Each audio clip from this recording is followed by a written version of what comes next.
Alright, so we back and we still on the BrandMan Network. Right now we finna get into strategy number 7. He going backwards from nine different strategies that'll help you do better music marketing. Make sure you go to bluecollarcash.com, check out the merch. Also, make sure you subscribe to this YouTube channel because you definitely want to make sure you're here for all the new videos, all the new game that I'm here to give, because I'm definitely trying to give that game that's going to help you grow and elevate to the next level. Make sure you subscribe. Like I said, he giving 9 music strategies that artists are using in 2021. We on 7. 9 was comment spamming.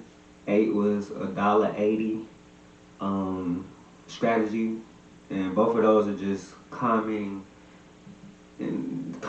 strategies, like strategies that use commenting. You feel me? But let's get to the rest. Getting press, getting PR, some of you guys may call it. And you're gonna be wondering, like, Corey, like, why is that at the bottom of your list? Like, press is dope, press is legit. Not as a marketing tool. Now, I don't know how many publicists or journalists will stand behind this, but blogs and press don't really do much for music discovery these days. A couple of weeks ago, as of me making this video, Pigeons and Planes, which is one of the most reputable music blogs out there, made a post on their Instagram account talking about just how irrelevant blogs have become in the music discovery era, because majority of music artist fans are finding their music through social media platforms, word of mouth, and things like that. I don't know too many people that have found a new music artist that they love because of a blog or because of press. When's the last time you found an artist that you like because of a blog or some type of press or journalism or something like that? It's probably been a minute, right? So I don't think that press doesn't have its place within a music artist, you know what I'm saying, like overall strategy.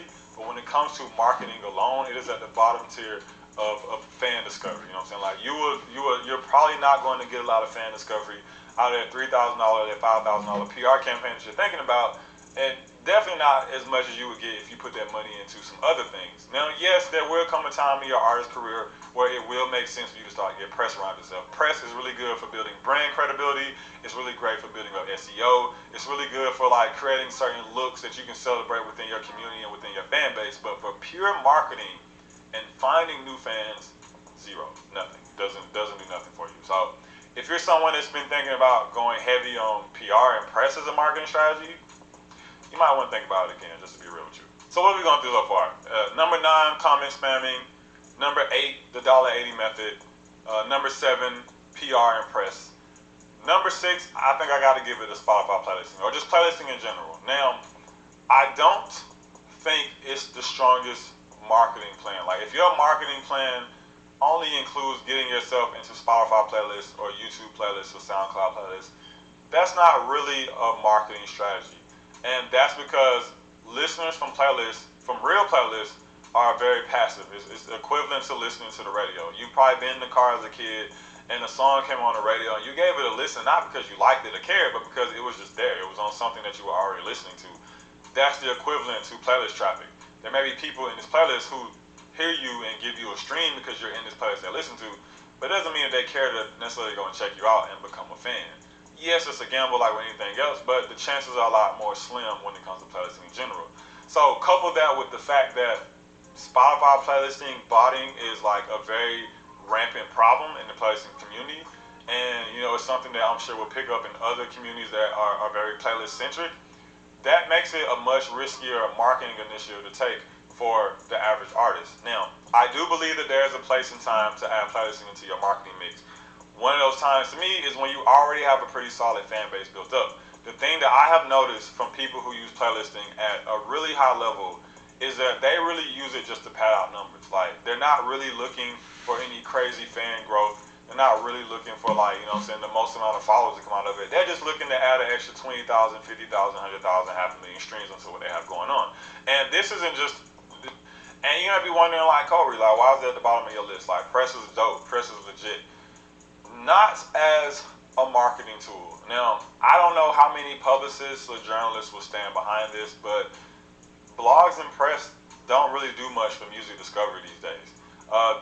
a couple of weeks ago as any of the big editorial playlists because they just know it's going to be a good look and it's going to pad their streams, not because they necessarily think it's going to bring them new fans and new serious listeners. You know what I'm saying? So repost pages. Now I'm sure you they accept music submissions. There are lots of Facebook groups, and there may be others once, but specifically getting your mini playlists. I mean like playlists across the place that if it's time to add playlists into your marketing mix. One of those times to me is when you already have playlists are very passive. It's equivalent to listening to the radio. You've probably been in the car as a kid. Up next, we have getting press, getting PR, some of you guys may call it. And you might be wondering, like, all and one thing, what's going on on my top that you could try out, and you know what I'm saying, maybe playlists because they just know it's going to be a good look and it's going to pad it. Spotify playlisting, botting is like if you're someone that's been thinking about going heavy on PR and press as a marketing strategy, that is what you think. And because I believe, editing or make post talk about this in social groups and smash super long. But I hope any of the somebody listen to. I remember not the practice for you I pursue I cannot beg for this real love over here what can do. Please 80 method. Now I don't care that their fans that you scouted out because they follow the people and there's something of value underneath their post or in consuming. It's in 10 minutes, so basically switch up to do have a lot of because once on any so right, so easily list all it. Public really video account as much your mouth and like overall strategy. And like about and stuff but for people doesn't do nothing for you. So if you're someone that's been thinking about going heavy on PR and press as a marketing strategy, you might want to think about it again, just to be real with you. So what are we going to do so far? Number 9, comment spamming. Number 8, the $1.80 method. Number 7. Man, I don't know what the fuck I had going. I fucked the video up. Still 2 times blue collar cash. I'm gonna come back, finish this shit up, because I fucked it up. I ain't gonna lie.